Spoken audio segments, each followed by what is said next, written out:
Assalamualaikum warahmatullahi wabarakatuh. Hari ini saya akan membawakan materi tentang anatomi telinga luar dan telinga tengah. Telinga luar yang mencakup daun telinga atau pinna dan saluran pendengaran eksternal yang berfungsi sebagai awal dari proses pendengaran. Pinna berfungsi sebagai penangkap suara, mengarahkan gelombang suara ke dalam saluran pendengaran yang kemudian memperkuat dan mengarahkan suara tersebut ke membran timpani atau gendang telinga. Dengan demikian, suara dapat diproses lebih lanjut oleh sistem pendengaran kita. Struktur dan fungsi. Telinga luar memiliki struktur yang fleksibel karena adanya tulang lawan elastis yang dilapisi kulit dan terhubung ke tulang melalui ligamen dan otot.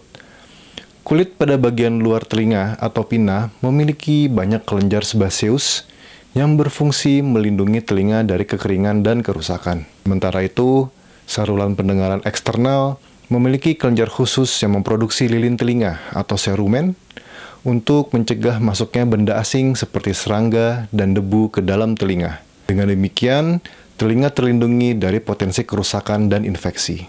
Telinga memiliki beberapa struktur yang unik dan penting, seperti helix, antihelix, fossa scaphoid, dan canalis acousticus externus. Helix adalah tepi luar lengkungan yang memberikan bentuk cekung pada telinga. Sementara antihelix adalah tonjolan cembung di sebelah depan helix. Di antara keduanya terdapat fossa scaphoid, yaitu rongga dangkal.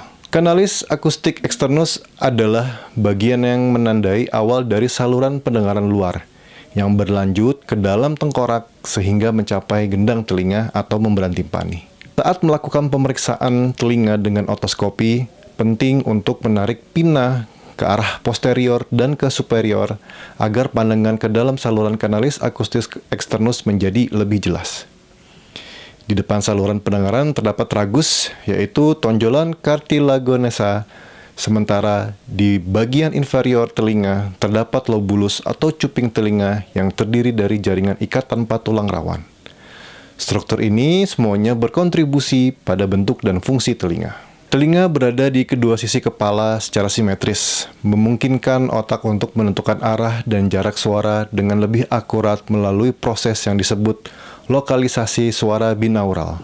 Proses ini melibatkan integrasi informasi dari kedua telinga di pusat-pusat otak tertentu, yang terutama di batang otak. Dua area kunci yang berperan dalam integrasi ini adalah nomor 1, polliculus inferior yang berada di tengah otak, yang membantu dalam memproses dan lokalisasi suara. Yang kedua adalah kompleks olivari superior, khususnya oliv superior medial dan oliv lateral superior, yang menerima sinyal dari kedua telinga dan berperan penting dalam menentukan arah suara. Dengan kerjasama antara kedua telinga dan pusat-pusat otak ini, kita dapat mendeteksi dari mana suara berasal dan seberapa jauh jaraknya. Otak memproses perbedaan waktu dan volume suara yang diterima oleh kedua telinga untuk menentukan lokasi sumber suara.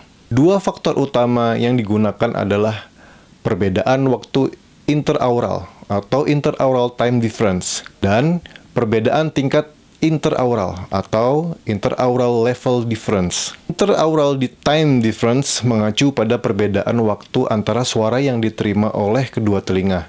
Sementara interaural level difference adalah perbedaan intensitas atau volume suara antara kedua telinga. Menurut teori duplex yang dikemukakan oleh Lord Lang pada tahun 1907, interaural time difference and intraaural level difference berperan berbeda tergantung pada frekuensi suaranya, di mana interaural time difference lebih penting untuk suara dengan frekuensi rendah, biasanya di bawah 800 Hz, karena perbedaan waktu antara kedua telinga lebih mudah dideteksi pada frekuensi ini.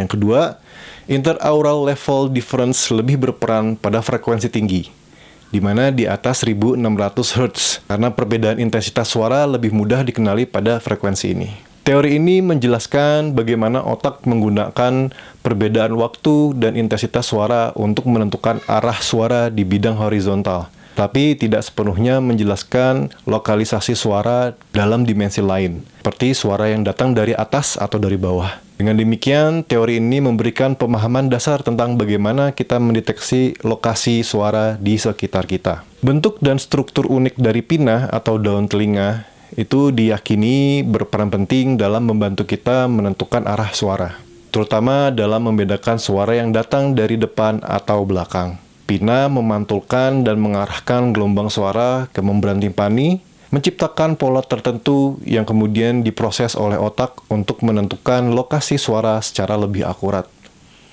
Proses ini dikenal sebagai efek penyaring pinna atau pinna filtering effect. Selain itu, struktur pinna juga mungkin telah berevolusi untuk meningkatkan sensitivitas kita terhadap suara dengan frekuensi tertentu, seperti sekitar 3 kHz. Yang merupakan rentang frekuensi suara manusia. Hal ini diperkirakan mendukung perkembangan kemampuan berbicara dan komunikasi verbal pada manusia. Dengan demikian, pinna tidak hanya membantu kita mendengar, tapi juga berperan dalam memahami arah dan nuansa suara di sekitar kita. Perkembangan telinga pada janin itu dimulai pada minggu ketiga kehamilan dengan pembentukan plaque coat otik, yaitu penebalan lapisan luar embrio yang nantinya akan berkembang menjadi struktur telinga.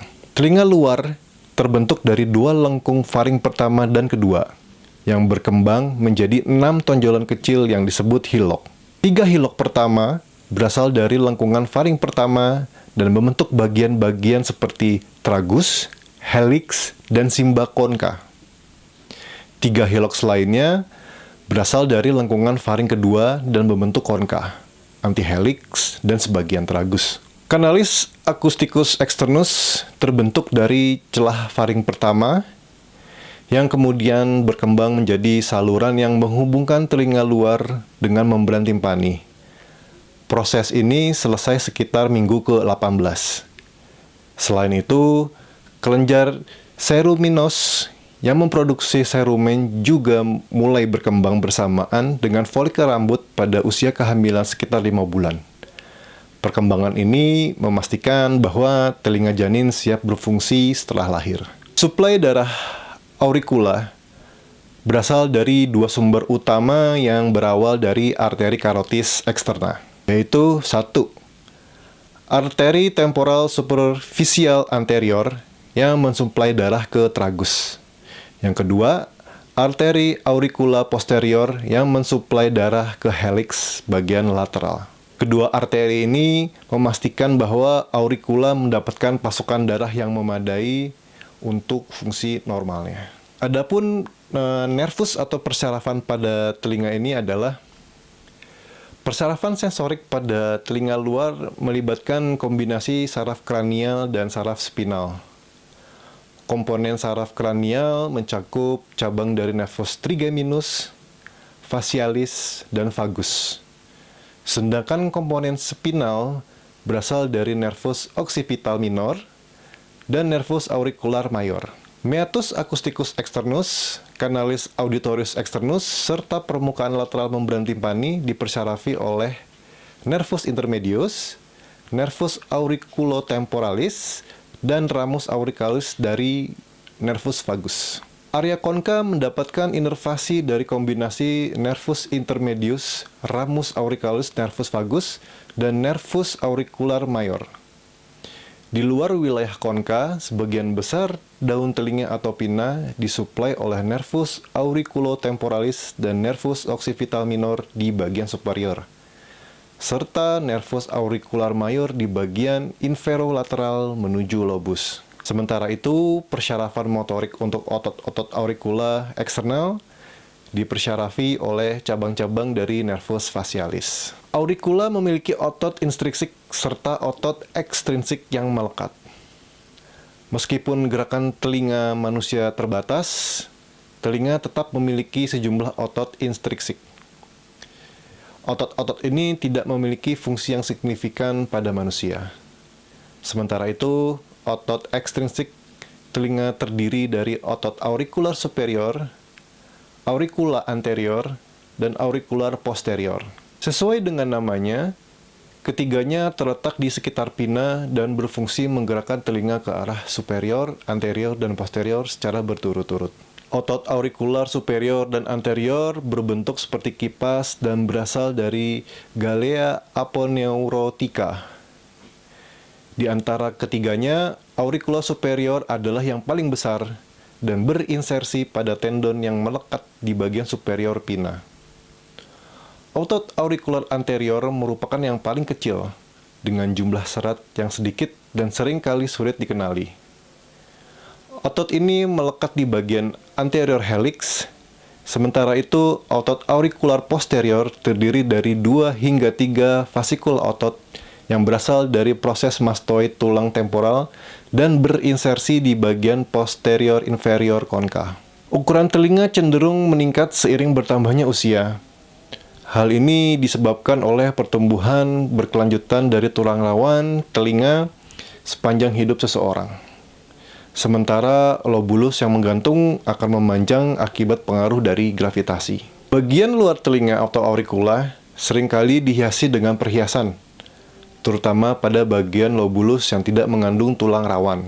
Tindikan pada bagian telinga yang memiliki tulang rawan cenderung mengalami proses penyembuhan yang kurang baik, karena jaringan tulang rawan memiliki vaskularisasi yang sangat terbatas. Area tindikan telinga ini juga merupakan lokasi umum terbentuknya jaringan parut ataupun keloid, terutama pada individu yang memiliki presdiposisi. Gejala yang dapat muncul meliputi nyeri, rasa gatal, serta massa berkilau yang berwarna gelap atau merah muda pada area tindikan, yang merupakan jaringan parut.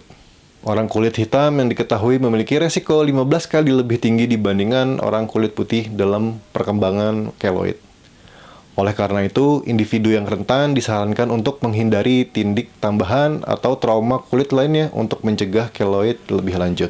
Kondisi cauliflower ear sering dijumpai pada petinju atau individu yang mengalami trauma berulang pada daun telinga. Kelainan bentuk ini berkembang secara bertahap akibat terbentuknya hematom antara tulang rawan dan perikondrium, yang akhirnya menyebabkan kematian jaringan tulang rawan karena terputusnya dari suplai nutrisi. Proses ini kemudian diikuti oleh fibrosis yang menyebabkan deformitas telinga. Otitis eksterna merupakan peradangan pada saluran telinga luar.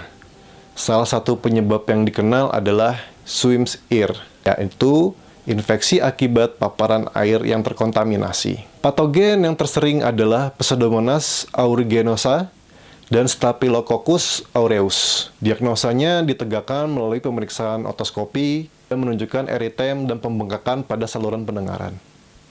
Pada beberapa kasus, hilangnya serumen dapat terjadi temuan awal akibat infeksi telinga. Tetapi umumnya menggunakan tetes telinga topikal dan jarang memerlukan antibiotik sistemik. Kondisi ini harus dibedakan dengan surfer ear, yaitu pertumbuhan tulang abnormal berupa eksostosis di kanal pendengaran luar akibat paparan dingin dan lembab yang berulang, sering ditemukan pada peselancar, penyelam, dan atlet olahraga air lainnya. Myiasis auricularis merupakan investasi larva atau lalat atau bilatung pada telinga. Selain itu, anak-anak kadang memasukkan benda asing kecil ke dalam kanal pendengaran yang dapat menyebabkan gangguan pendengaran konduktif dan otitis eksterna sekunder akibat benda asing tersebut. Produksi serumen yang berlangsung terus-menerus juga pada telinga dapat menyebabkan akumulasi di kanal telinga sehingga menimbulkan sumbatan bagian atau sumbatan total. Penggunaan cotton bud secara tidak tepat sering menjadi penyebab infaksi serumen. Karena alat ini justru mendorong serumen lebih dalam ke meatus acousticus externus, bukan membersihkannya. Pasien dapat datang dengan keluhan gangguan pendengaran konduktif dan kemudian nyeri bila terjadi infeksi di balik sumbatannya tersebut. Tetes telinga pelunak serumen dapat digunakan pada malam hari dan pasien dianjurkan kembali esok harinya untuk diirigasi telinga.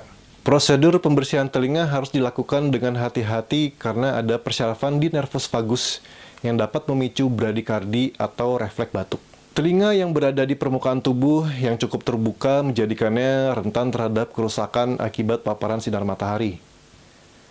Daun telinga sering menjadi lokasi timbulnya keratosis aktinik serta kanker kulit. Telinga luar juga rentan terhadap frostbite atau radang akibat dingin yang ekstrim. Kelainan bentuk telinga luar seperti mikrotia, anotia, displasia auricula, dan atresia kanal auditoris eksternal dapat berhubungan dengan sindrom genetik tertentu. Contohnya termasuk sindrom Treacher-Collins, sindrom Crouzon yang diwariskan secara autosomal dominan. Di area depan tragus perlu diperiksa untuk mendeteksi adanya sinus atau skin tag preaurikular yang dapat menjadi penanda sindrom genetik seperti sindrom brachio-otorenal atau Beckwith-Wiedermann. Bayi baru lahir dengan tanda ini perlu dilakukan USG ginjal untuk mengevaluasi kemungkinan kelainan pada sistem urin. Sinus paraurikular diduga berasal dari gangguan fusi Hillock, sedangkan skin tag berasal dari Hillock. Supernumerary. Demikian. Terima kasih.